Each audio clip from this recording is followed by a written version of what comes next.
ఏంటమ్మా కారణం అని చెప్పంటే, Firstly, I want to thank Jesus because I couldn't do this on my own. I know He carried me through today. I want to thank my mom, my dad, my coach, and every single person who just believed in me throughout this time. యేసు ప్రభు వారికి నేను thanks చెప్తున్నాను. అలాగే నా parents, నా coach, నా team అని చెప్పింది. ఘనత ఎవరికి ఇచ్చింది? దేవునికి ఇచ్చింది. చిన్నప్పటి నుండి భక్తిగా పెరిగింది. పేరెంట్స్ భక్తి నేర్పించారు. ఇప్పుడు తాను ఆటలో రాణించింది.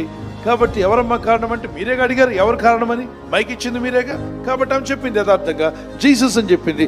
ఆమె ఉన్నది చెప్పింది. ఎంతో మంది చెప్పిన వాళ్ళు ఉన్నారు. క్రీడాకారుల్లో చాలా మంది గెలిచినప్పుడు దేవుని స్తుతించిన వాళ్ళు ఉన్నారు. I gotta give thanks to my Lord and Savior, Jesus Christ.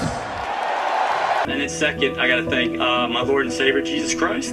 मेरा प्रभु परमेश्वर ने मैंने एक इंडिया मिस्टर वर्ल्ड चैंपियनशिप दिया, गोल्ड मेडल दिया. Hey, no matter what, even if I lose, I want to say thank you, Jesus Christ, for all He does in my life. Firstly, I say thank you, Jesus. Thank you, Jesus. Thank you, Jesus.